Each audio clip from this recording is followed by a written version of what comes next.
Good morning. It is Wednesday, December 17, 2014. This is your morning edition on I-24 News. Coming up later today, a Palestinian push for UN Security Council resolution setting a time frame for Israeli withdrawal from the West Bank continues. At least 140 people, most of them children, were killed when Taliban gunmen stormed a school in the Pakistani city of Peshawar, taking hundreds of students hostage. And later on the show, today in history, Elvis Presley joined the military. We'll take a closer look and tell you all about it. Good morning, I'm Yael Avi. We begin with updates from London, where U.S. Secretary of State John Kerry wrapped up 2 days of meetings on international attempts to bring about a peace agreement between Israel and the Palestinians. After meeting with Israeli Prime Minister Benjamin Netanyahu in Rome on Monday, John Kerry spent yesterday sitting down with European leaders as well as chief Palestinian negotiator Saeb Erekat and a delegation from the Arab League. According to some reports, the Palestinian and European states are trying to synthesize a resolution to bring before the UN Security Council to put the sides back on the path to peace, or even just talking again. A shared proposal would replace an existing one set to be submitted by Jordan using softer language without setting a 2-year timetable for an end to the Israeli occupation.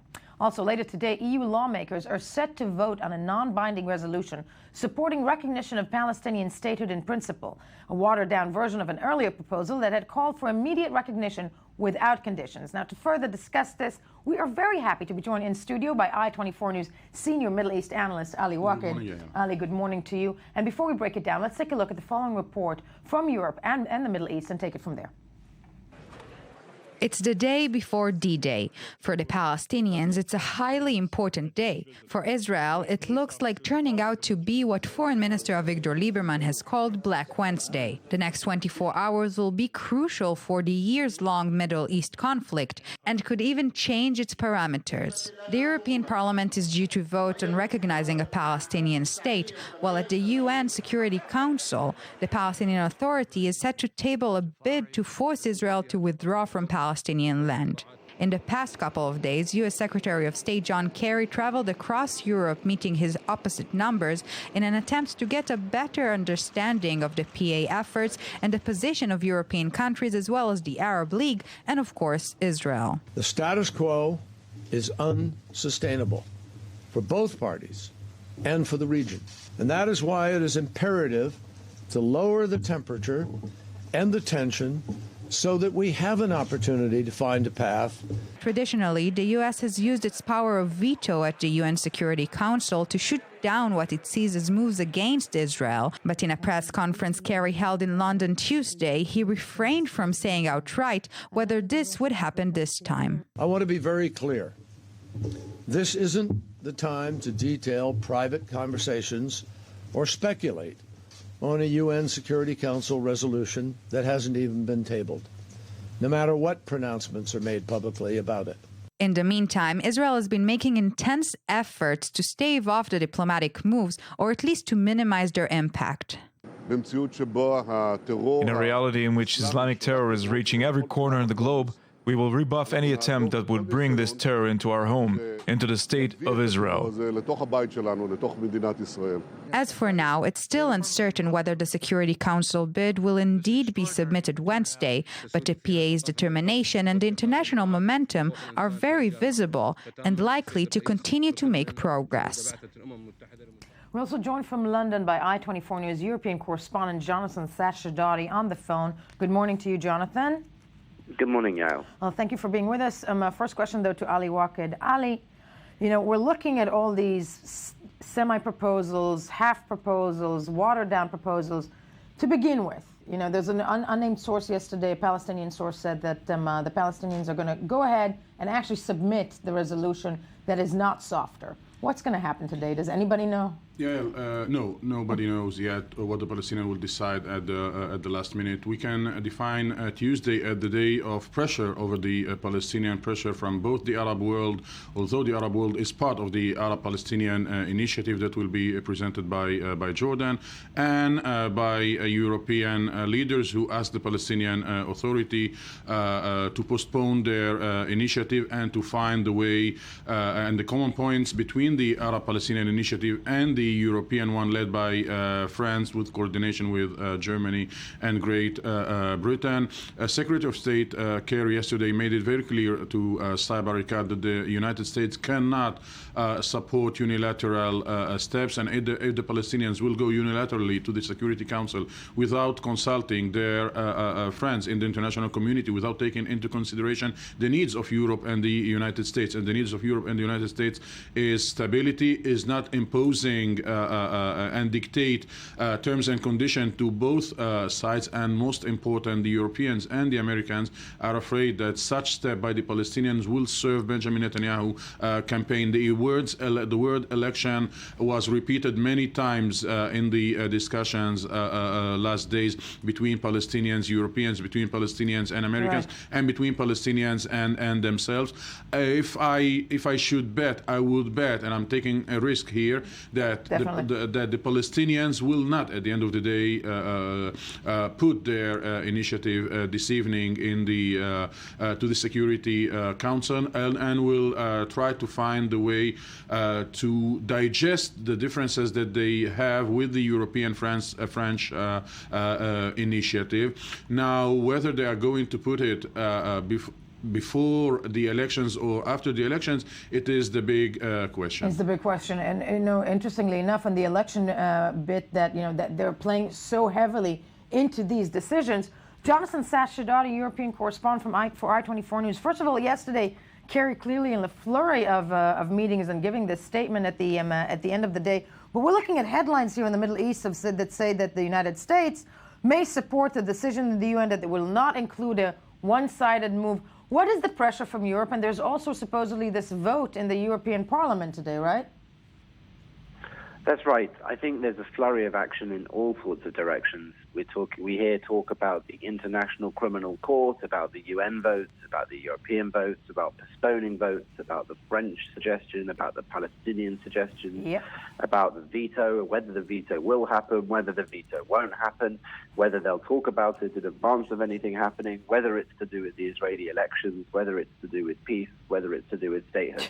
And of course, the problem is nobody's saying what hand they're holding. Nobody's putting their cards onto the table. And I think that's the key thing for us to realize here, is no single player is going to tell us what they're thinking and what they're doing. In the meantime, all this diplomatic activity with John Kerry shuttling around Europe, from France to London, and the different discussions going on in each place, means that obviously there is intense activity taking place so that the different parties can decide how they will act. And as Ali just said, there are many considerations for them all to bear in mind. So we're really waiting to see what the outcome is, but we know what many of the different options are, and there could even be some surprise options in the mix that we haven't considered at the moment.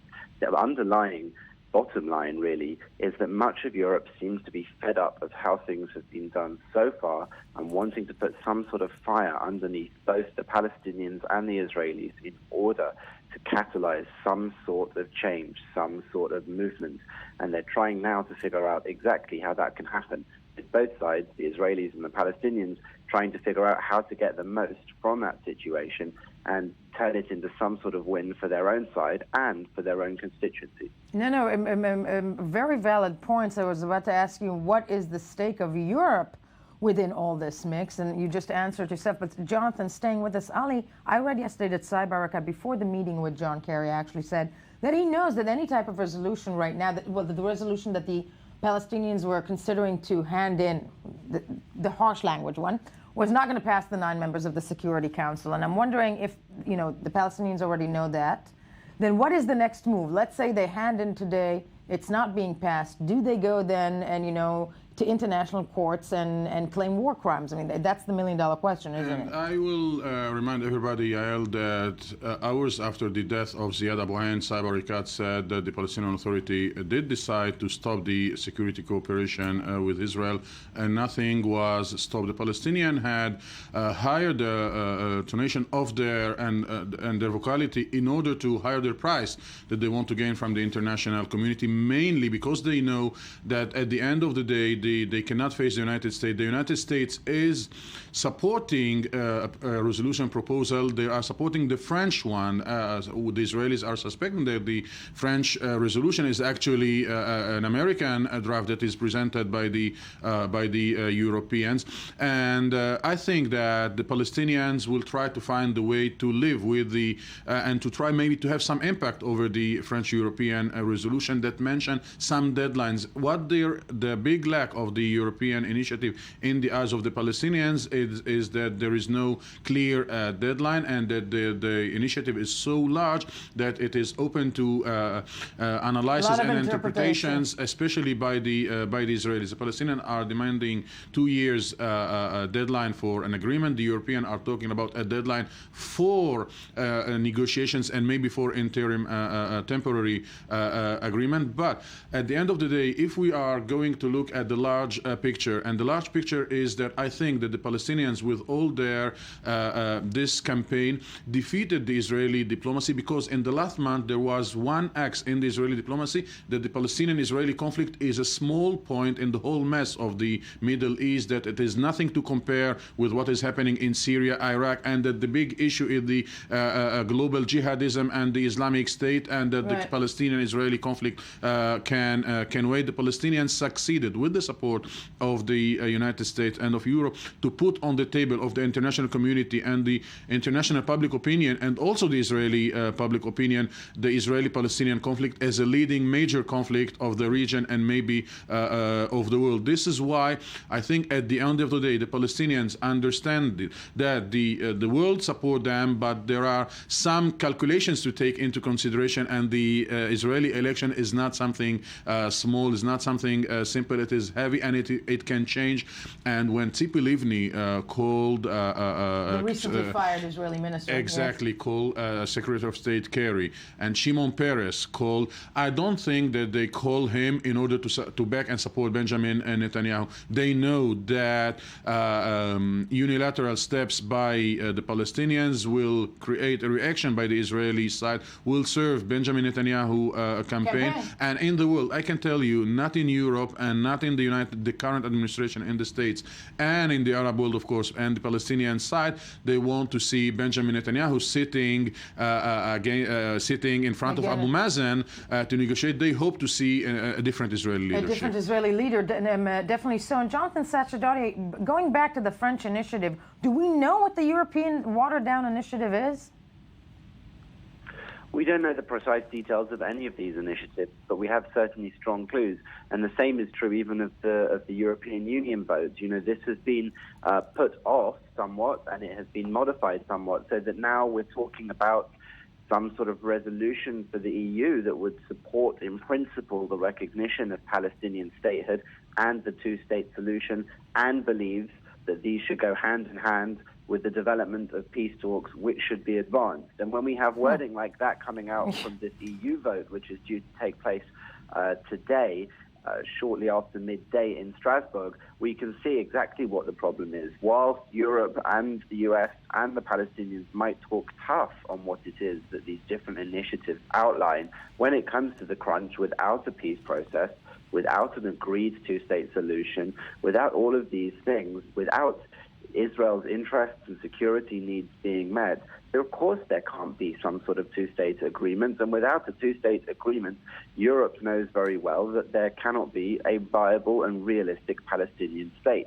So these votes that we've seen across Europe, whether it's here in Great Britain where I am, or whether it's in Sweden, or whether it's Ireland or France or Spain, we can see that in principle there may be very strong support for the recognition of a Palestinian state. But in reality, even Europeans far away from the epicenter of all of this realize that this is something that takes two to tango. Both sides have to agree ultimately if they're going to live as neighboring countries. And both sides have very real concerns that they just don't feel are being met by their opposition side.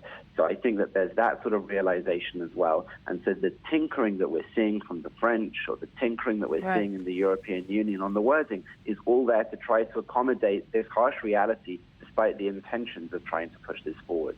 No, definitely. Jonathan, thank you. And Ali, you yes. mentioned the European initiative, and the Israeli efforts are focusing on both the two tracks, the Palestinian Arab initiative, working with the Secretary of State in order to block it, but also in order to block the European initiative.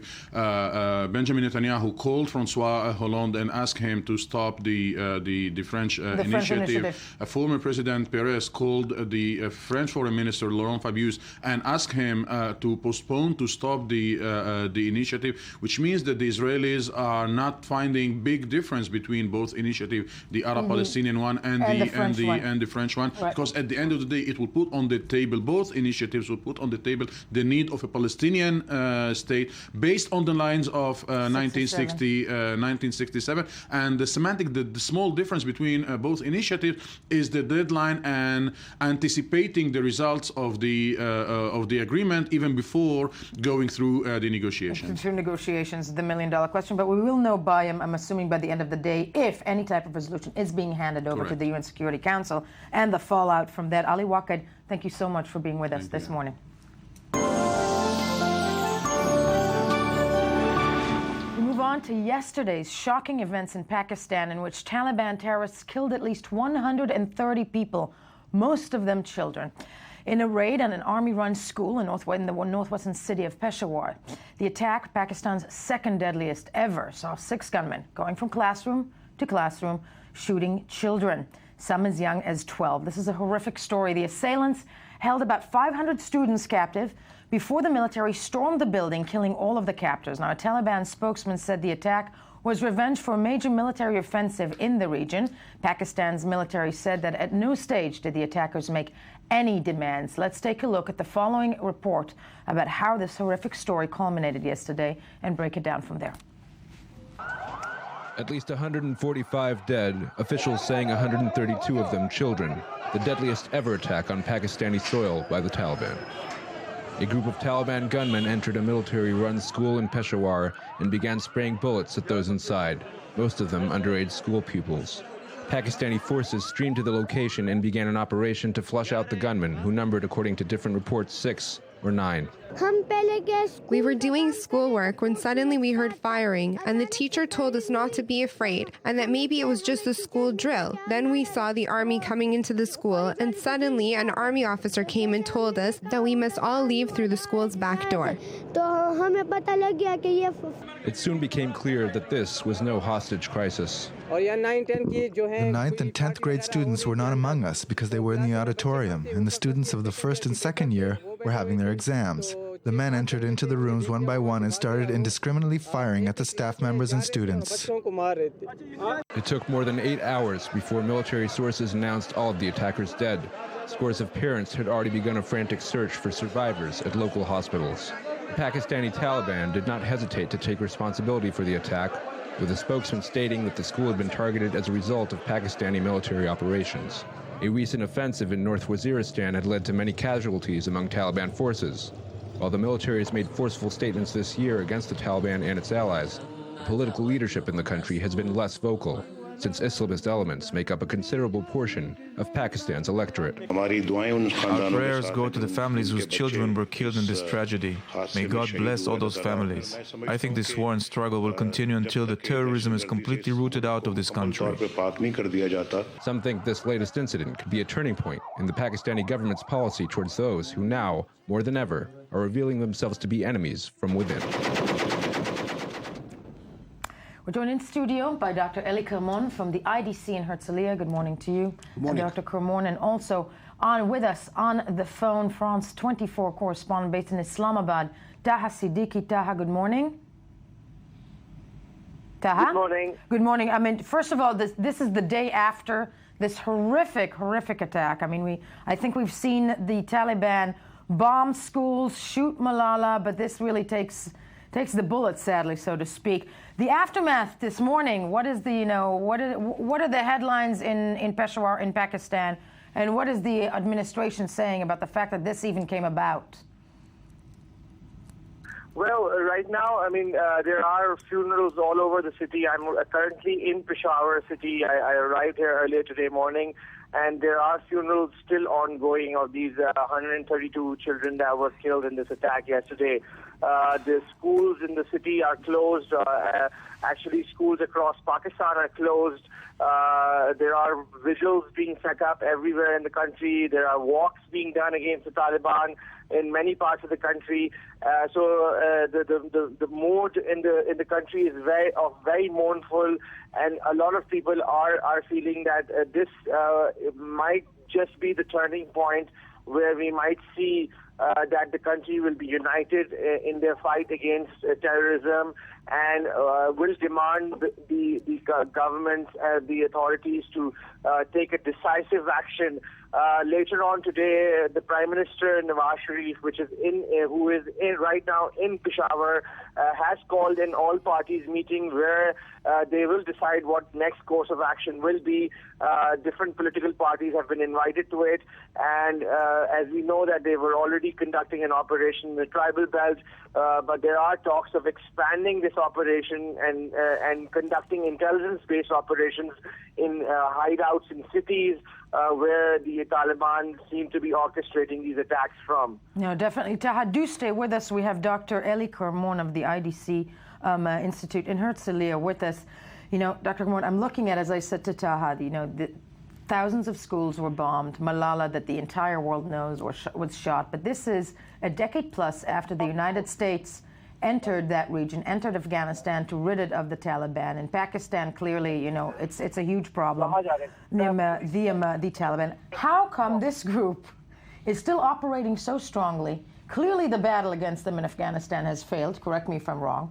What can even be done? This is a boomerang for a very long period of policy and strategy of the military establishment of Pakistan, especially their intelligence, military intelligence, which have breed this kind of Islamists and jihadists, first against India, then against the Soviet Union fighting in Afghanistan, and then on the local arena. They have, for instance, supported Lashkar-e-Taiba, a very dangerous ally of Al-Qaeda, to fight India in the famous Mumbai attacks.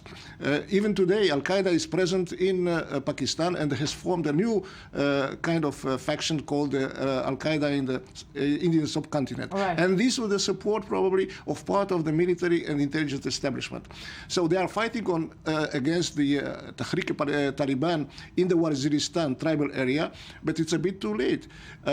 We see this kind of attack, but for 20 years, there were attacks in mosques against people and leaders, religious leaders killed, 40, 50, 100 people killed. Nobody paid attention outside of Pakistan. And this is a country which has 80 to 100 nuclear bombs. So this is a half-failed state with so huge problem, which has killed its prime minister and other very important political personalities, and nothing happened. But when Taha said, and hopefully we'll have him back again, when Taha said that maybe now there will be a unification support within Pakistan against the Taliban, another thing that I think everybody's wondering, when you look at horrific attacks as yesterday, 145 people, out of them 100 children, and still there's support for the Taliban within Pakistan.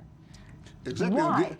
This is first of all, it's a tribal society. It is a tribal society, and we've seen this, also in our region, the Middle East. Sectarian violence went on, but still. As I said, there is a kind of radicalization of the population. Although in the elections, these jihadists don't have, they have perhaps 10 or 15% of the vote. Right. But still, they are very active, and they influence the political agenda. And because many in the intelligence or army establishment supported them, it's very difficult to fight against them.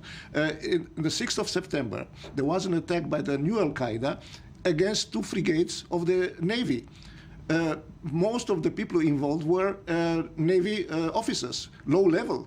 Yeah. But they tried to hijack 2 frigates of the Pakistani Navy to fight against the American Navy and the Indian Navy. And you see, this is the last 2-3 months. And as I said, this is a long period of It's a long period when you say that it might be too late to try and combat the Taliban. And I'm theorizing here, though. The strength and support for the Taliban, even after actions like this, does it come more from the animosity towards foreign troops? By that I mean the Americans in the region, that as long as the Americans are there, this is going to continue? And I'm theorizing. It's really the Pakistani population, public, is very anti-American, and they are not so happy when there is a cooperation with the United States. For instance, the drone attacks, which are in cooperation with the military intelligence, are not viewed as a good thing for the Pakistan, because civilians also are killed, not only leaders of Taliban or leaders of Al-Qaeda. So there is here a dual view of the Taliban. On the one hand, they are fighting the stability, or they are producing destabilization, but at the same time they fight the Americans or the allies of the Americans in Pakistan. And this is very clear attack against the army, because this is a school of the army, a kind of cadets, future soldiers and officers which will fight the Taliban. So they find in this kind of legitimacy, and I'm sure that part of the population in Pakistan accepts this. The part of the population in Pakistan actually does accept this type of act.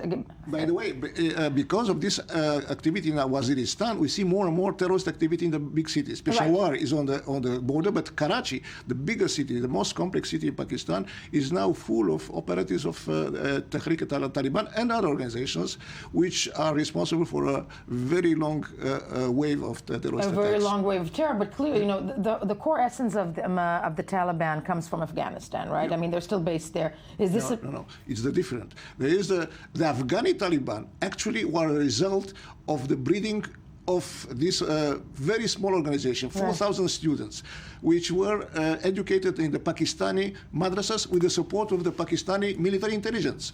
And they took the control of Afghanistan in 95, 96. Now, the American will leave in this year and next year, or so they Afghanistan. No, they will leave, because even if they leave 2,000, 10,000, we see what happens in Iraq. You cannot control such a huge territory. But that's exactly my question. If the Americans do leave, which will be sort of the coup, you know, the victory for the Taliban, still, aren't we looking at a situation where they're leaving it, first of all, in more of a mess? And look at Iraq. Iraq is falling apart. And here you will see an alliance which already exists between the Taliban and Pakistan. Taliban in a destabilized Afghanistan, and the situation will clearly would be worse. Okay, you know, a depressing thought in that respect. And really quickly, the administration in Pakistan, as Taha said to us, maybe is looking at ways of gaining more support against the Taliban, given these type of terror. But again, the number of children dead, I think, is the most horrific thing that comes out of it. The most horrific thing. It remembers a bit the attack by the Chechens in Beslan. It's Beslan. It's exactly what we said yesterday. It feels like Beslan. Dr. Kamran, thank you so much for being with us this morning to try and make sense of this terrible story. When we get back, Russia's economy is in dire straits, with the ruble losing 22% of its worth in one single day. First, as in every morning, let's hear some more of the morning headlines.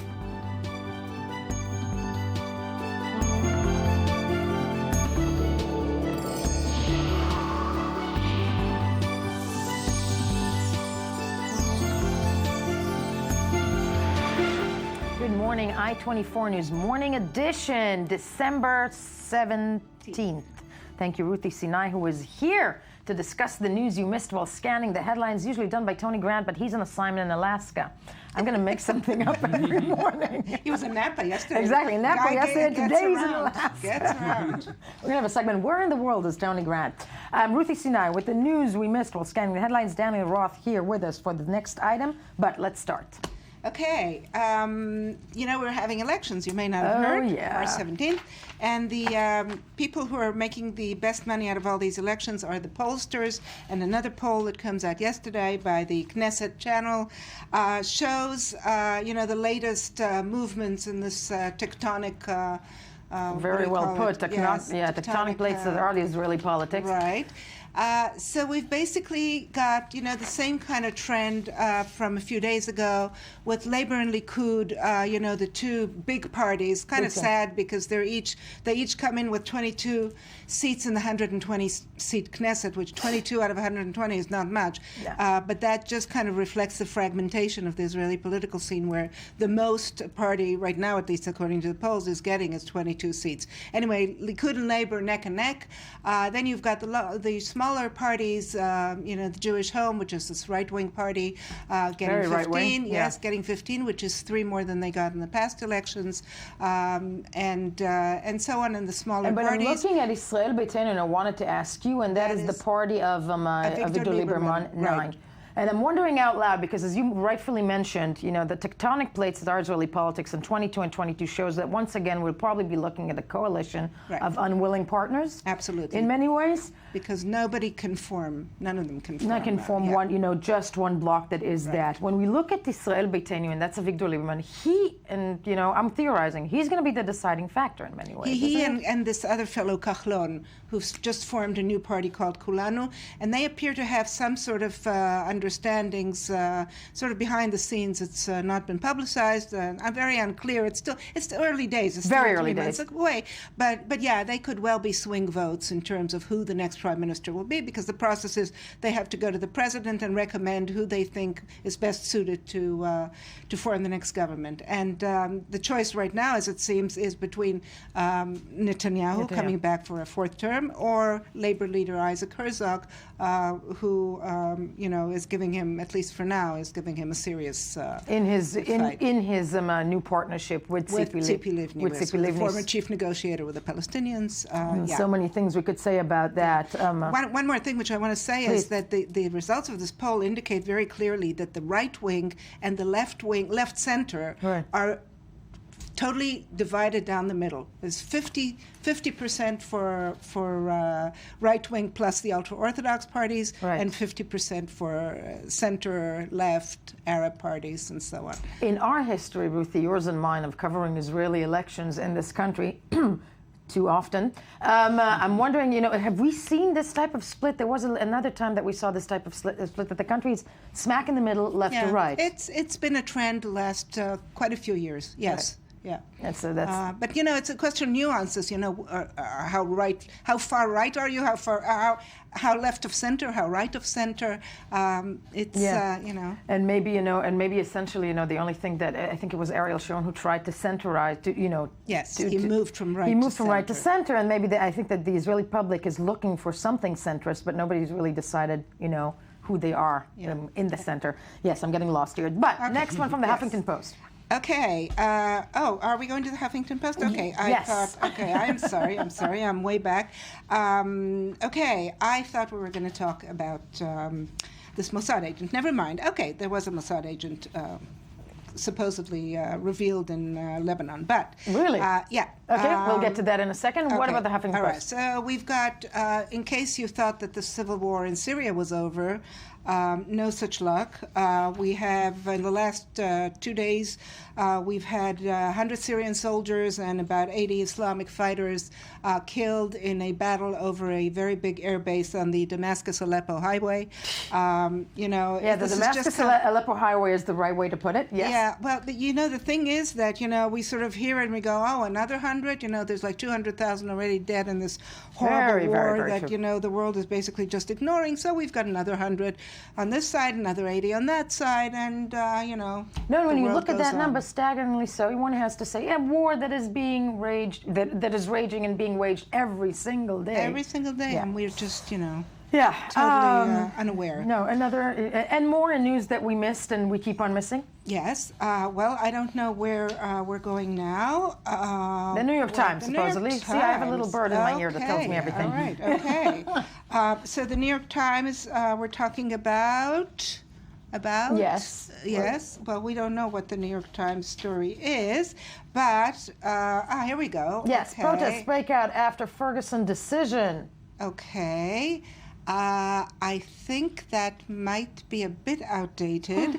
Why don't Moving on, yes. It's been pretty clear that that's been going on for some quite a while, yes. Yeah. Rudy, why don't we go, you tell me what we've missed. All right, so there's a very sad story in Philadelphia the other day. It was started Monday with this Iraqi vet suffering from post-traumatic stress disorder. Okay, I'm so glad you're bringing this to our attention. Yes. He, went on the shooting spree, killed his former wife, his former mother-in-law, his former grandmother-in-law. It's like 6 people dead. 6 people dead. Total rampage. He spared his 2 daughters, thankfully. And then was found. There was a manhunt on. People were told to stay in their homes. They haven't found him yet, right? They have. They found him okay. as of this morning here.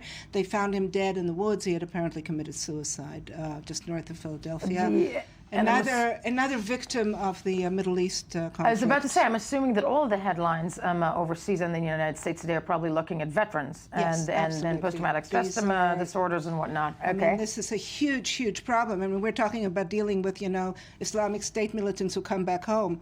Talk about these, Afghanistan, Iraq, Vietnam vets still haven't been sorted out from the 60s and 70s. Exactly, the policies in the United States to try and help them, which clearly, is happens worldwide. Come back and forget about them. Totally. I don't know where we're going next. I know where I want to go. I want to go to the North Pole. I think Tony's there already, isn't he? North Pole, yeah. No, he's in Alaska. He's in Alaska yes. on his way. So yes. North Pole. So Denmark this week went to the UN and said, hey, guys, North Pole belongs to us. They have laid claim to the North Pole there, where it's very mineral. I mean, it's oil rich, gas rich, but they've got competition because the Canadians want it. The Canadians, in order to firm up their claim, gave Santa Claus Canadian nationality last year. And as a Canadian, I yes, have please, to say, I'm the Canadian resident in the studio. I take offense to Denmark's implication that the North Pole is not Canadian. Well, listen, then you have to take offense also with the Russian claim and with the Norwegian claim. And I do. I take total offense. Okay. He's very offended this morning. Very offended. Okay. No. I mean, listen, and all I can say is, there's so many things to say, but the Canadians have surprised me in this past year in many, many, many ways. Yeah. I mean, they have amazing mayors. And the best mayors. The best mayors. Talking about Toronto, Rob. Yeah, of course. And I actually think he is Santa Claus. Don't you? I know, because exactly. I think he's Santa Claus, and that's where he should be. I lay the claim for Canada. Ruthie, amazing stuff this morning. Okay. No, but I'm trying to lock you in the studio, and thank you for being with us this morning. We're moving on.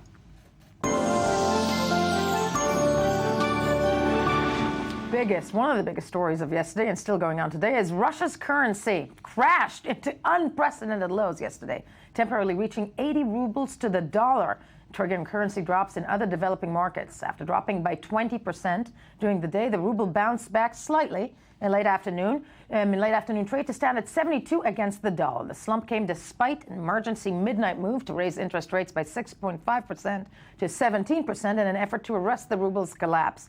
Now, the ruble's roller coaster is blamed on failing oil prices and Western sanctions over the Kremlin's support for the uprising in eastern Ukraine. We are joined in studio by I-24 News economy correspondent Daniel Roth, who claims this was the most important story yesterday, and we tend to agree with him. Daniel, thank you for being with us. Before we continue, let's take a look at a report about this story and break it down from there. I am very worried. I'm afraid that prices will rise, the price of cars, food. We all know that we won't be able to replace the imports. It's a myth. The situation in the country is completely unstable. It's really scary. We don't know what will happen. I'm afraid we are going back to a situation like the 90s, and that really scares me. What can we do? We can only turn to God and to Vladimir Putin. We can still trust him a little. I wouldn't say it worries me a lot, but of course it's not nice. Actually, I'm going to Europe, so I need money. Of course it worries me. All the prices are going up. We live in Russia. We receive rubles, we pay in rubles, and therefore I can't say anything. In regards to the central bank rate, it is better to ask the central bank. We are not economists. It affects those who still have something to protect. If you don't have much, then it won't affect you much. No, I am calm. Everything in the world moves in a cycle. Joined via Skype now from Russia by Moscow Times reporter Ivan Nechepurenko. Ivan, good morning to you. The streets this morning in Russia, everybody's still terrified? Yes, it's the same. The thing is that people are disoriented. They do not know what to expect next. The ruble can go up, the ruble can go down, but the truth is that we don't know what the effect of it is going to be, the long-term effect on people's lifestyle and prosperity. So of course people are terrified, and they will be terrified. No, they will be terrified. And I think this is, as we said, this is the roller coaster. Stay with us, Ivan. Daniel Roth, first of all, let me ask you this. I mean, are there people in the U.S. administration this morning going, haha, the sanctions are working? Not only are they saying the sanctions are working, but they're laying new sanctions on. Just in the last couple of hours, the reports came through that President Obama signed in new sanctions that are going to hit the Russian economy even harder. Now, to be clear, most analysts say that the sanctions are not the key reason for the collapse. It's kind of the cherry on top, if you will, for the U.S., who's, it's not the U.S. is doing. It's, at the end of the day, oil prices are coming down primarily because North American shale and tar sands are flooding the market. Right. Either way you look at it, the ruble's collapse can be said to be coming from the West. If anything, it has the pretense of it. Answer Ivan's question for a second. What is this going to do to the economy? We've seen the roller coaster. Mm-hmm. But what is the most dangerous scenario right now? Well, the most dangerous scenario is total collapse, is that the building comes down. That's not happened yet, right. But you could see that the ruble just becomes totally worthless, and that Russia is left in the wind. Already you saw this morning, I don't know if you saw the news, Apple has stopped selling online goods in Russia because the ruble, they say, is too sporadic. Right. So one of our tech reporters said to me this morning, look, you better watch out. I don't think that anything's going to be available online from elsewhere in the world to Russia as long as the ruble is still unstable. Is so unstable. And Ivan, I'm wondering out loud with you. I know that this is just, yesterday was the big slump, so to speak. Putin, you know what? I mean, do you think this is going to destabilize in some way, shape, or form the affection, and quote unquote, of the Russian people to him? Because he's a very strong leader, clearly completely isolated right now internationally in many ways, not completely, but isolated. And still something like this, public opinion this morning, can we gauge it towards Putin? Well, I think this is going to be a long-term process. The main reason why Vladimir Putin enjoys such a wide popularity in Russia is because he was able to give Russians some sense of prosperity in the last 15 years. Exactly. If this goes away in a few days or in a few months, then of course the same kind of shock that we see about the ruble is going to be about him personally as well. I don't think this is going to happen today or tomorrow or in a week, but if the situation continues in the same fashion, it's going to happen next year for sure. So we're going to see some change in this as well. In that respect, is this going to go away, do you think, Daniel Roth? I think everything in economy is something theorizing, but are we looking at this roller coaster slump that's actually going to continue? Yeah. It's oil prices, actually, isn't it? The oil prices, if you look, the decline of the ruble until the last couple of days was almost in lockstep with the decline of oil prices. Right. 50% of Russia's budget comes from oil and energy. Something like a quarter of GDP. Russia is locked into classic energy industry. And so as long as classic energy industry is seeing its market flooded, seeing alternative energies flood in, then you're going to see this decline continue. And, and maybe possibly also have an effect. But politically, I think, as we said at the beginning of this segment, it's probably the administration in the White House this morning that, regardless of whether it's their fault or not, are going, yes, we're looking good this morning. Daniel Roth, thank you so much for being with us. Ivan Nechepurenko, I'm sorry you can't buy any Apple goods online this morning, but I think you'll survive. Thank you for being with us this morning as well. And also, when we get back, Israeli elections on the way, and we'll take a look at the younger generation and how they would vote if they could. Stay with us. Before anything else, let's hear some more of the morning headlines.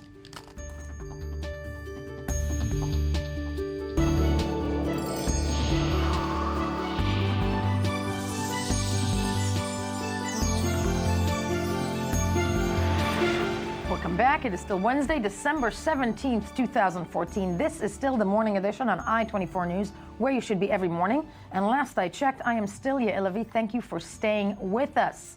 Yes, elections in Israel. That's what's on everybody's minds and hearts and mouths and whatnot, and even the youth. So You won't see them in the halls of the parliament, in government offices, or even in the polling booth, but you'll see them on street corners, handing out flyers, hanging banners on the sides of the highways, and canvassing door to door in an effort to get you to vote for their preferred candidates.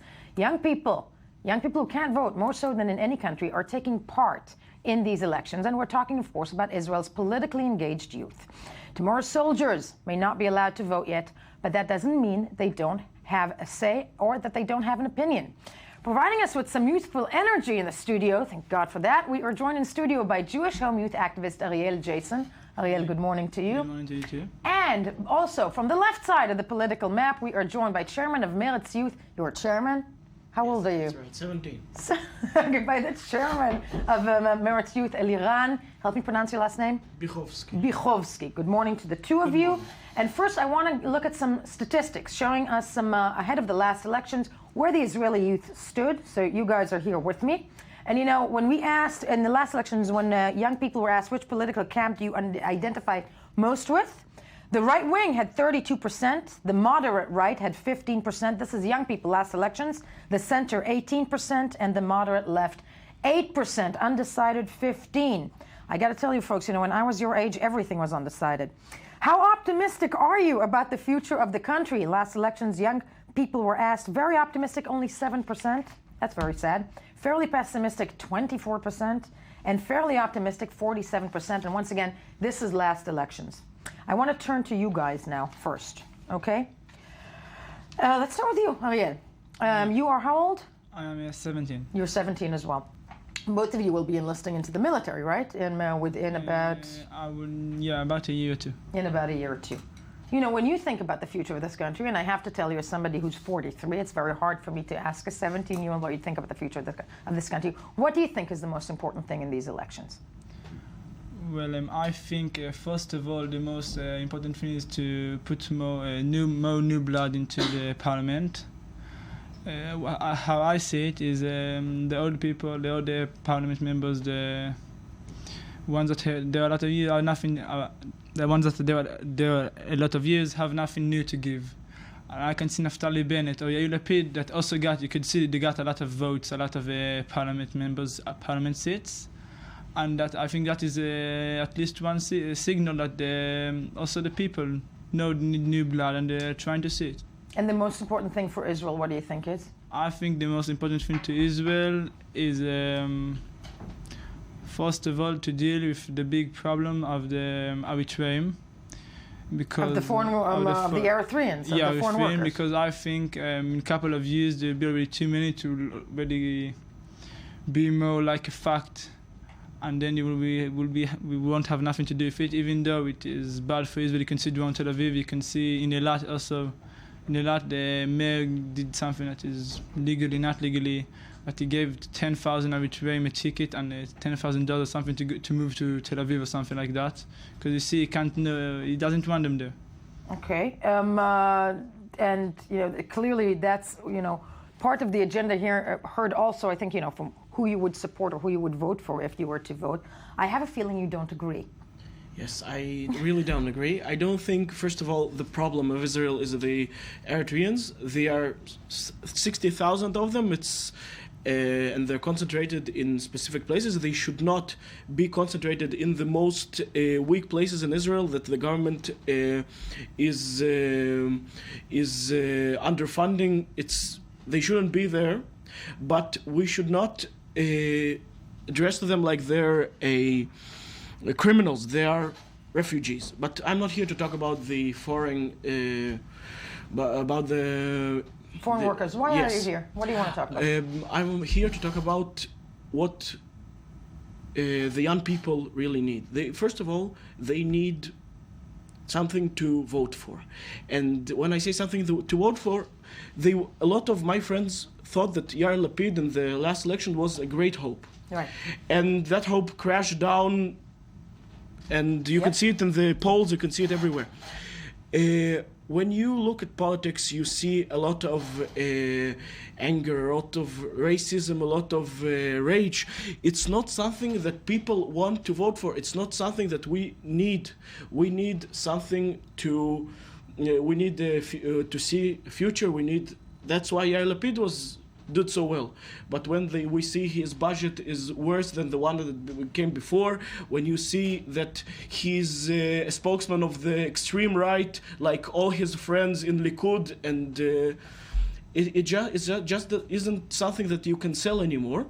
That's why I think Meretz Party is a good address for young people in these elections, because you see that all the other alternatives, the moderate alternatives, just don't work anymore. So you're talking about Meretz as extreme left? No, I'm talking about Meretz as the Zionist left that just doesn't agree to be in cooperation with the extreme right, like Yair Lapid, like some members of Avodah in the past. We are very strict about our agendas, and we're not compromising for political benefits. You're speaking more forcefully so than people within, that are actually running in this election. It's fascinating to hear. Ariel, I want to ask you this.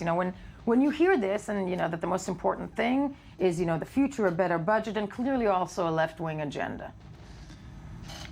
I think the future isn't a left-wing agenda. I do agree the budget is part of the future, but I don't think it's supposed to worry us so much, because Israel economy is one of the best economies. You could see it in 2008, that we're one of the couple of countries that didn't fall deeply in the crisis. But I think that the left agenda wouldn't give everything, wouldn't give us nothing. For example, one of the biggest problems is the Palestinian problem, as we call it. So the left ideology answer is to do 2 states for two people. That I think you can see it in Gush Katif. It didn't do anything. We gave them. I want to ask the two of you, because it's actually quite. It's something in this country that we've just discussed about half an hour ago. How the country is split in the middle. There's right and there's left. Do you, as the future of the country of Israel, and both of you, I'm assuming, are going to go to the military, right? And shortly so. Exactly. Do you see anywhere where, you can meet in the middle, where, the two sides can actually join hands, left and right, meet in the middle, and run this country together? And do you think that that's something that, I'm assuming that's something that you would like to see as you enter adulthood? First of all, we had a really nice conversation in the room outside of the studio. I have really the conflict between right and left. I want it to be a pure ideology. When we talk about the budget, I think that we have tried all the shades of right, 50 shades of right in this country for so many years. We had a semi-socialist budget and a very right budget and a semi-right budget. Same with the Palestinians. We have tried all the answers that Likud, Kadima, all the right that was in government for 30 years tried, and just doesn't work. So if right doesn't work and center is actually right, so there is only one alternative, and that's of course the left, the moderate left, the Zionist left. That's the alternative. So and of course I have a lot of right-wing friends. They're my friends. I do not want them to run the country. I want them to stay my friends in the opposition. But indeed, there is an ideological dispute. It's okay. It's fine. It's great. In a democracy, that's something that should be. It should be. And Ariel, I just want to say to you guys, sadly, all the time we have, but Ariel, Jason, and Eliran Baikovsky, I want to say that you're more civilized than the adults than we have from the left and the right, okay? You actually did not yell at each other, and I'm very happy at that, okay? Sachten, as we say here. Thank you for being with us this morning. And quickly, actually, you know what? I'm not going to ask you what you're going to vote and what you're going to put in the booth. Actually, we can't vote. I specifically won't be able to vote. I know, neither of you will be able to vote this election, right? Yeah. But don't worry, within a year, there'll be another election and you'll be able to vote. I'm kidding. I just want to say one thing about what he said. I think that, first of all, there are maybe a couple of ideological things we don't agree on, but we do agree on a couple of things. And I know the young youth of Beit Yehudi and the young youth of Meretz do a couple of projects together, like to take down the higher prices of the tests, the driving test. Right. But I think what you said, that all of the right-handed answers were tried. So first of all, Gush Kashif was definitely not a right answer because it was to give back land, and it didn't succeed, as we see, because without negotiations. Maybe without negotiations, but it didn't succeed. Okay, guys, though, now you're becoming like the adults. But that said, everybody stated their case, and thank you so much for being with us this morning. I wish you a lot of luck. It was fascinating to meet you. As we move on to the web review, the Spiral File. And as I was saying, as we move on to the Spiral File, that is the web review with the fabulous, gorgeous, beautiful, love your jewelry, Tal Heinrich. Thank you. It's a chick thing. Yes. I just feel like everything I'm going to say after this lovely discussion here is going to be, well, but No, I'm here. No, it's you know It what? was great, guys. It was very, very interesting. Very interesting and very proud of the young generation that's actually, Yes. being very And, civilized about politics. Yes. Now to viral stuff.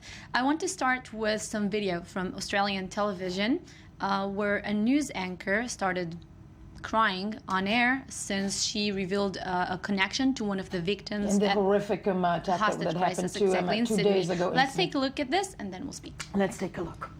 I'm just finding out. And that's Katrina and- Dawson was the sister of a prominent barrister, Sandy Dawson, who has done Right. some work at Channel 7, who a sister of one of our Channel 7 staff. Sandy Dawson, who I know, and I have friends who know. She was a mother of 3 children. But just finding that out this morning. Oh God. It's hard to watch. No, it's hard. It's heartbreaking. It's hard to watch, and it's actually I can understand those moments.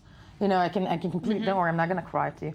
Yes, but do you know such similar cases? I mean, here in Yes, Israel, we I mean, here remember in from the Israel we had 2006 Lebanon war and Kfar Gila, the incident when a radio anchor. And I think it also shows what is interesting about this bit is that, usually news anchors are not supposed to show emotions or opinion or anything to that effect. It shows the difference from what happened so many years ago. Walter Cronkite, for example, when President Kennedy was shot, nearly lost his composure and really held himself back. And nowadays, an anchor wouldn't stop. And I think it's what social media has done to us. I think it's the fact that we can, Interesting point. So just to say the connection is she's a sister of a lawyer friend of this anchor called Natalie Barr. And now to another very terror incident online, we will say. Terror incident online. Yeah. It's called Hatred. This is a video game, a computer game, in which you, as a gamer, you can be a terrorist. You can, go on a genocidal crusade and start shooting innocent people. You can shoot police officers as well. Brought to you from the Children's Department of ISIS? What the? Seriously?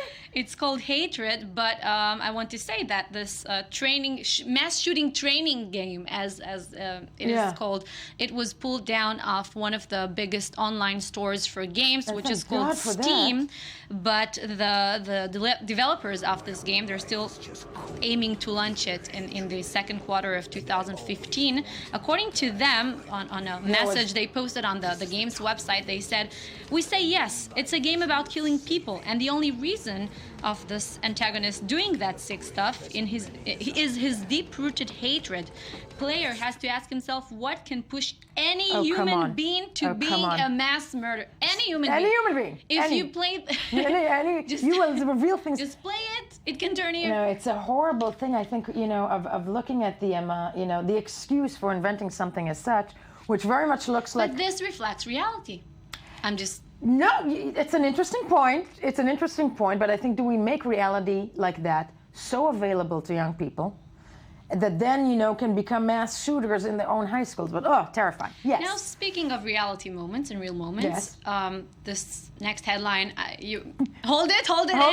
Okay, a court rules that porn actors in LA are now committed to wear condoms. Finally. Yes, but at the same time, I want to quote the industry lawyers. They claim that it is a violation of the actor's right for free expression to, A violation of free expression. Okay, Yes. I'm not talking about STDs and sexually transmitted diseases, but I'm assuming that the argument of porn stars probably was, I can't feel anything without it. Yeah, okay. Yeah, but if you're a woman, you've heard it many valid. times. It's not that. I can't feel anything if I'm wearing a condom. Morning television. One last one real quickly. If you have one. Let's move to Samuel L. Jackson. Really quickly, yes. Let's take a look. Take a look. Do we have time? Do we have time? If we have time. We have Samuel L. Jackson. We don't. So last thing is Angelina Jolie. She has chickenpox. That's it. And this is the reason why she couldn't attend her premiere of Unbroken, and Brad Pitt had to fill You know, in for people him. in the Sony Helens would say that it's an excuse and she's a spoiled brat. I never said that. Stay with us because we have sports coming up for the next half hour, as well as Elvis Presley joining the army. First, the news.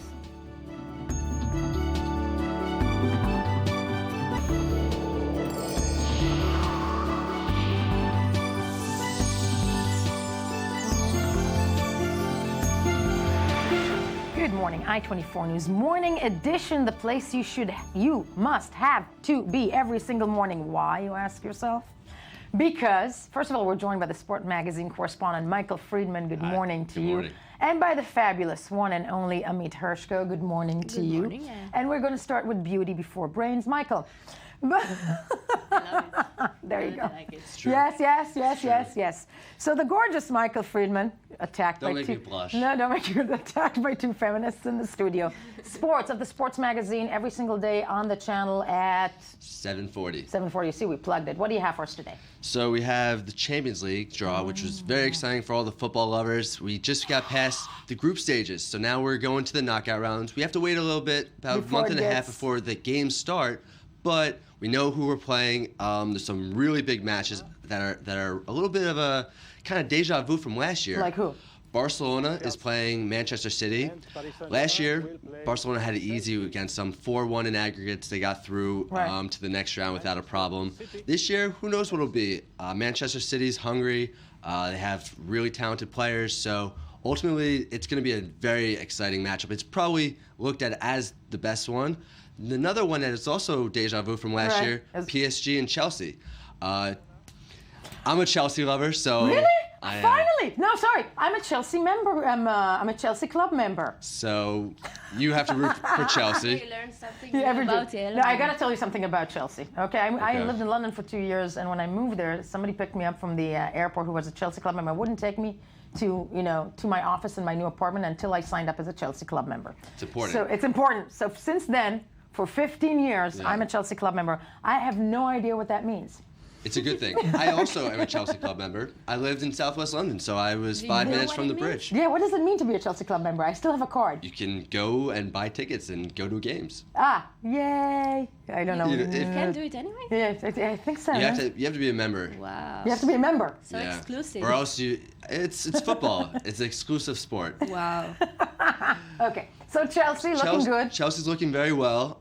They got through last year. They beat PSG, but PSG was the better team then. So now Chelsea's even stronger. So they are looked to be the ones that are favored, but it's going to be very exciting. I'm overjoyed. Yeah. I'm extremely excited. No, I'm like, and I think, and Amit Hershko is like beside herself.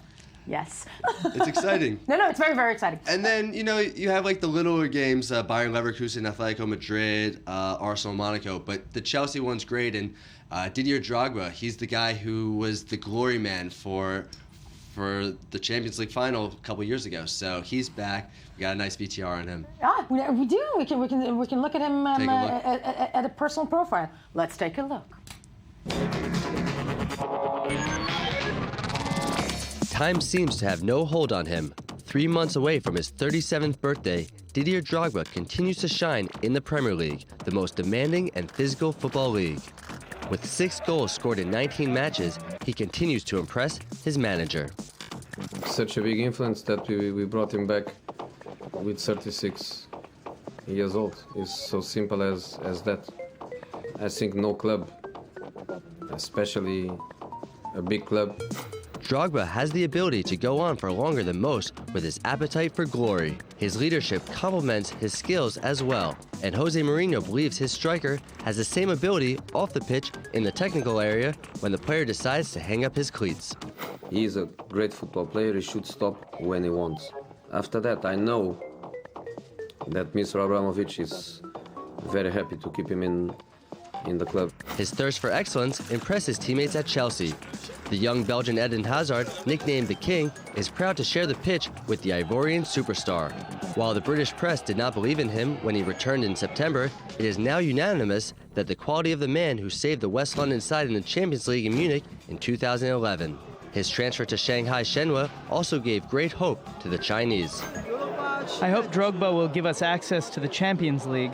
My hope is that he transmits his experience to young football players and that he contributes to the development of the club and football in China. In his home country, Drogba is a true icon.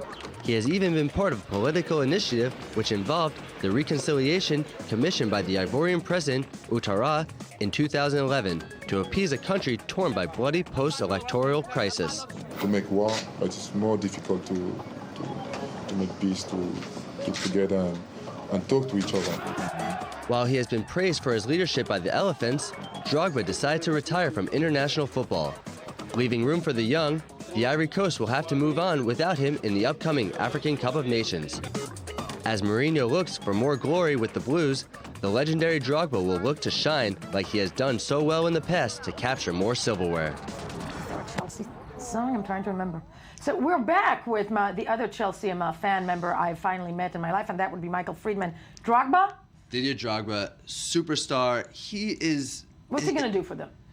He ultimately is the guy that is the leader. You know, he's older, he's 36, he's still going, he's still strong. He motivates... 37 though, he's 37. 37, he's motivating all of his teammates to play better. Mourinho's even saying that he believes that there's a future for him at the club after his playing days. This could very well be his last season, but his teammates are even saying we want to win more trophies for Didier because it's something, he is the face of Chelsea. When you look at, Didier Drogba, John Terry, Frank Lampard even, like they are, the history and the last decade really have been incredible with them. So you were saying, we were discussing throughout this report, the fact that Chelsea, when I became one of its favorite club members, let's talk about me. The number one fan. Definitely the number one fan. But that, people were always dissing on them back in 2000 that they have so many foreign players. But isn't that the case nowadays in most football teams? Most football teams, you have players abroad, whether they're from Germany, France, Italy. I would say, though, if you look at their squad right now, a lot of them are Englishmen. Who cares if they win? Come on. Let's bleed blue. What was the line? Bleed blue. Bleed blue. It's a global sport. Amit, are you bleeding blue? I'm definitely bleeding blue. Yeah, I bleed blue every morning. Yes. It hurts sometimes, the amount of blue that comes out. No, it really hurts to bleed blue. But wow, this show is taking a completely different direction. Really quickly, what else? Yeah, Drogba's just... Drogba's the man. Drogba's the guy. I'm very excited. Michael Friedman, you're locked with us in studio. And exactly. As we move to the fabulous Amit Hershko, we've been doing one of my favorite segments a week, and that is what happened this week in history. Was it as crazy as today? Yes, I will take you down memory lane. Please. Back to an iconic moment in time when Elvis Presley proved that he was just like us. And when he was drafted, he obliged. He obliged? He went into the military? He went into the military. Probably, Elvis Presley was known as the pelvis dancer.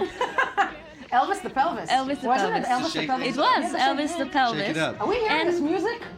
And after, I think that afterwards, after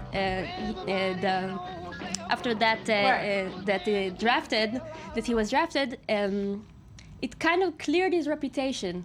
He was considered again more wholesome. No, it's very true. It's very American in that respect, Yeah. because he was such a divisive point, I think, to young people and older people. He was the bad boy. He was the bad boy. He was the bad But boy. as long as he gets killed for his country, it's okay. It's okay. Gotcha. And That think extra about respect. Think about how much we achieved as a society. Once a man could be scrutinized about his sexuality, and now only if you're a woman you get scrutinized about that. True. Very true. Yeah. No. See, that's why we have Amit Hershko here this morning, Michael. To give my take. No scrutinizing from No me. scrutinizing here. So Elvis joins the military. I don't even remember what happened where he went over to Korea, right? He went It's over to 1957. Korea. He was there for a few months, and then he came back. And gave us Cyril Has Rock. Yeah. And so much more. And so much more. And so much more. As well as years of drug abuse. And then he left the building, as we all know. You can conclude a segment about Elvis without saying that then he left the building. How very true. But moving from Elvis to somebody who actually relates very well to this, I think. Of course. Yes. To this day. It's today? No, it happens on the the 19th of December. Right. President Clinton was impeached on.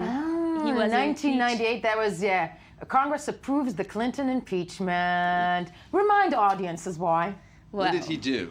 Let's think about that. No. Let's think about what did President Clinton do? Or what was done to President Clinton. That's exactly the point. The point is what was done to President Clinton. Did he lie or did he not lie by saying that he did not have sex?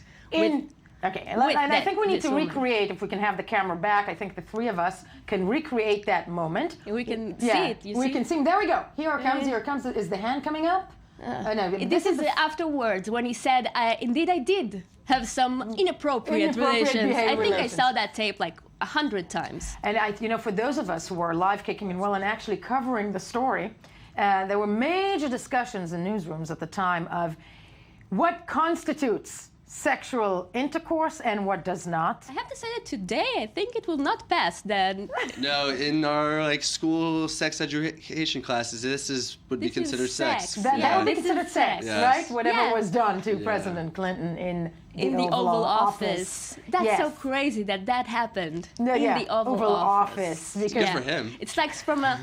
You see, most of America had, we tend to forget President Kennedy, who had a lot of, things done to him in the Oval Office. Thank you. But yes, that's President Clinton, 98. He's impeached. Yes, moving on. Moving on to the first flight, the Brothers Wright. Yeah, they had the first biplane on the air for 12 seconds. 12 seconds of joy. It's amazing. No, the best 12 seconds of their life. The best 12 seconds of their life. Michael Friedman on a roll today. Wright brothers take to the air, folks. Look where it has gotten us thus far. I mean, so many things actually that come to mind when I'm looking at this footage. But yes, I think it's the beginning of many, many things, and sadly was also viewed by terrorists from Al-Qaeda. Yeah. But yeah, in many ways. It was the first heavier than air airplane. Wow. Drafting, of course, from the hot air balloon. And put into rest that method of transportation. And that method of transportation, I'm wondering how many people at the time were looking at that and looking at the news and going, it's never going to work. No, it was quite. It was kind of secretive at the time. They went to just a few years afterwards. They went to France and made it broadcast around the world because they were afraid for confidentiality. Someone will steal their great idea. As probably would have been the case. I'm thinking though, this is a question to the two. Are you afraid of flying? Definitely not. Really? I love flying. I love everything about the flight. I love the bathrooms. Everything fascinates me. Nobody likes the bathrooms. I love them. Everything feels magical to me. Meet Hershko, I have to say, or as I like to call you, the Hershko. In Hebrew, there's a phrase that says heramt. You're so lifted up for something that you love the bathroom. That's true. Yes. That's true. I made my own bed. You made your own bed. Exactly. You love the bathroom. In the bathroom. But are you afraid of flying? I don't enjoy flying. Thank you. But I do it. We have to do no it. Choice. I have to say that. How can you say that? That's a magic. To me, it's like the magic it should be in viewed my as own magic, life. and I think it shows that you're not afraid of things. But every time I get on a plane, there's always this thought that crosses my mind of maybe this whole invention doesn't work. Maybe mine will be the flight that shows that this whole idea. Because it's crazy. It's crazy. But in today's flying, it's not like in the past you just go to the airport and you go. Now there's a whole bologon, and it's not so. You have to give hours ahead of time. You have to get there. That's true. And I think we have to go to thank terrorist groups around the world. They changed it. They changed it. They made it less fun. But moving on. Let's move to my favorite topic of the day, Jane Austen's birthday. And Mike, have you noticed that she lost one octave? Jane Austen's birthday. Yes. Yeah, my personal icon, one of the best. Really? Of course. Jane Austen. Jane Austen changed literature, made it about women's subjects, about family, about 230 years ago, Novelyn Jane Austen was born, ladies and gentlemen. Yes. And let's think about that, like her most famous work, Pride and Prejudice, about Mr. Darcy, who was too prejudiced, and Elizabeth Bennet, who had no money. This is actually the story. This is actually the story. Like, in years, we understand that what we once considered as very romantic, it's still romantic, but it's about, it's about mobility, it's about social mobility, it's about economics. It's about the fact that even if you're a woman that has no money, you can still marry into riches. You don't find that message problematic? No, it's not true, because she did refute. Yes. I said refute because I'm talking about Jane Austen. She did refute some eligible men who had money. Right. In the end, Jane Austen believed that you should marry for love. Is that true? I don't know. Still, to this day, to get social mobility, you have to marry rich. No, but true. I think it's true today for men as well. Like if most men likely. wants to escalate in society, they have to marry rich. They have to marry as well. rich. It's still that power of mobility. And Jane Austen believed that you should marry for love. And because I'm sitting with two unmarried people, right? Yeah. Right. She's taken that. With two, I think you should marry for love, and you still end up hating your spouse. Yes. That sounds like a good sound advice. So should you just marry for money? No. You should marry. Because maybe he will lose his money. Maybe you will lose money. I think you should And marry then you are definitely. stuck with... No, you should marry definitely to share the fact that sometimes you're not the only one doing the dishes. You should marry to because maybe to a cleaning person. Cleaning purposes, definitely cleaning purposes. Half the amount of cleaning you have to do each week. Exactly. Maybe, Yeah, that's the idea behind that. But Jane Austen, 200 would be 230 something today. 30 and something. what else? Do you have time? Do we have time? Do we have time? One last one, really quickly. No time. Sorry, Jane Austen sucked up all the time. Sadly, Amit Hershko with us this week for anything and everything you should know in history, and the beautiful, gorgeous Michael Friedman. Now, don't forget to check us on the web, Twitter, Facebook, all those social places that young people go to, and tune in tomorrow morning. Next edition, Morning Edition. Goodbye.